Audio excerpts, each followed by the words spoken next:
ले जा रही थी जैसे ये आतंकवादी हैं। नमस्कार साथियों, जैसे कि आप जानते हैं कुछ समय से एसएससी एग्ज़ाम को लेकर प्रोटेस्ट दिल्ली में टीचरों के द्वारा किया जा रहा है। आप भी जानते हैं कि एसएससी में जो कुछ वर्तमान में अभी एग्ज़ाम हुए हैं कुछ समय पहले ही, उसमें क्या होता है कि हज़ारों किलोमीटर दूर तक बच्चों को एग्ज़ाम सेंटर दिया जाता है। वहाँ जाकर पता चलता है कि एग्ज़ाम कैंसिल हो चुका है, या आपका माउस काम नहीं कर रहा है, कीबोर्ड काम नहीं कर रहा है, सिस्टम हैंग हो जा रहा है। इन सब को लेकर जो एग्ज़ाम में धांधली हो रही है, इसको लेकर एसएससी के खिलाफ प्रोटेस्ट किया जा रहा है टीचरों को लेकर।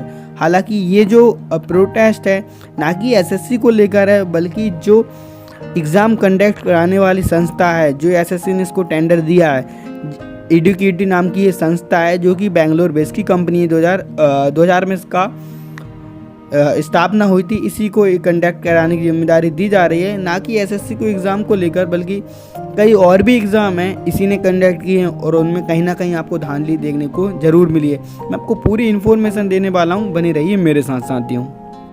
एडुकेटी कैरियर टेक्नोलॉजीज़ को कंपनी को समझते हैं, आपको अपने आप समझ में आ जाए कि प्रॉब्लम कहाँ है। देखिए, एक संस्था है जिसका नाम है ट्रैक्स NN, जो वेबसाइट है। इसमें लेटेस्ट में आपको फाइनेंशियल परफॉर्मेंस दिखा रहा हूँ एडुकेटी संस्था का। उसमें आपको समझ में आ जाए कि धांधली कहाँ से और कहाँ तक हो रही है। न सिर्फ एसएससी में बल्कि कंपनी की ही पूरी जो कैरियर है वो पूरा धांधला है। आपको अपने आप समझ में आ जाए कि प्रॉब्लम कहाँ कहाँ पर है।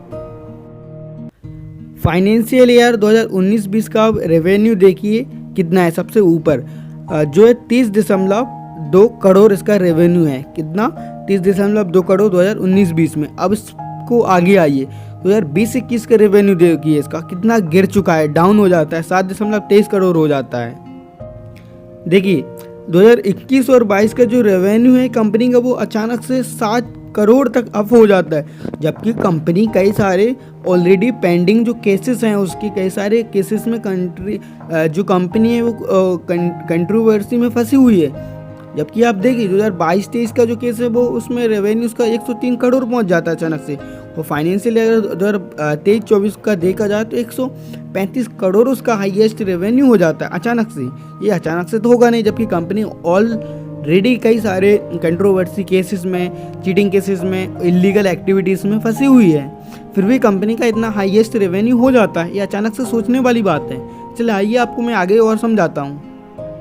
देखिए, सबसे शॉकिंग न्यूज़ मुझे ये लगती है कि एडुकेटी has one institutional investor European Union, यानी कि इसको फंड कहाँ से आ रहा है, आप इस बात पे भी विचार कीजिए।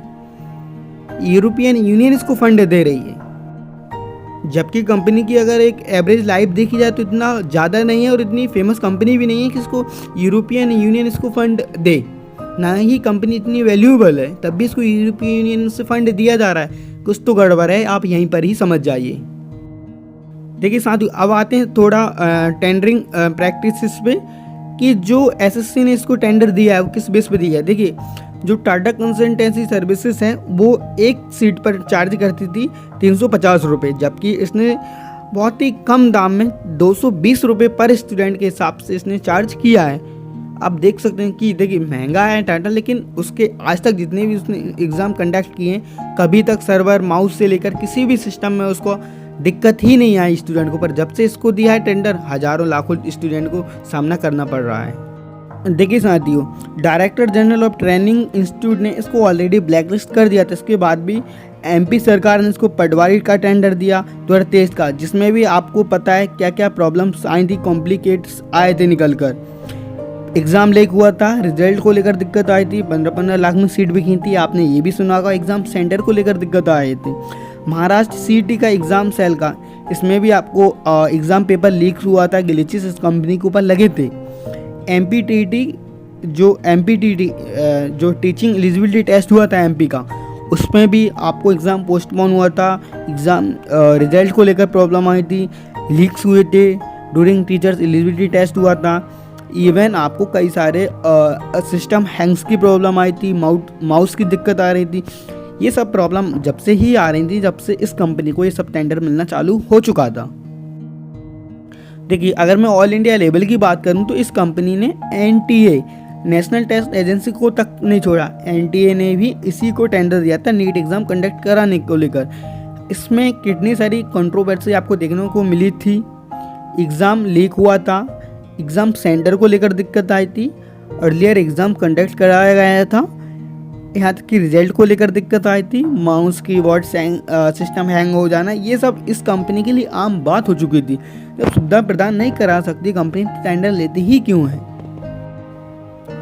देखिए साथियों, 2016 का उत्तर प्रदेश जल निगम का एग्ज़ाम हुआ था। इसमें भी कंपनी के ऊपर कई सारे ग्लिचेस लगाए गए थे, एलिगेशन लगी थी एग्ज़ाम को लेकर। एग्ज़ाम कैंसिल हुआ था क्योंकि एग्ज़ाम जो है ना ऑनलाइन साइटों पर मिलना चालू हो चुका था।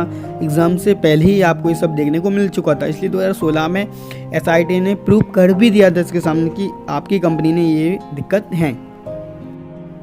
देखिए साथियों, अब आपको मेन जो प्रॉब्लम है वो समझ में आ चुकी होगी। कंपनी की मैंने पूरी आपको जानकारी दे दी है।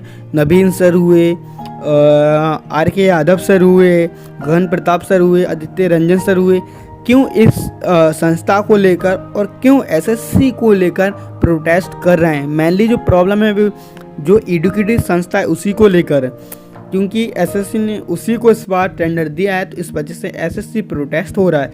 दिल्ली में प्रोटेस्ट के दौरान टीचर्स को अरेस्ट भी किया गया है। इसीलिए SSC इंस्पायरेंट इसके नारे भी लग रहे हैं, प्रोटेस्ट भी हो रहा है। लाखों बच्चे की वहाँ पर अभी पहुँचे नहीं हैं, लेकिन क्या है कि अगर बाकायदा टीचर शांतिपूर्वक आंदोलन कर रहे हैं। देखिए, अगर SSC ने ये बातें नहीं मानी, जो टीचर्स प्रोटेस्ट कर रहे हैं, इसके बाद 6 तारीख को एक महा आंदोलन होने वाला है दिल्ली में ही SSC को लेकर।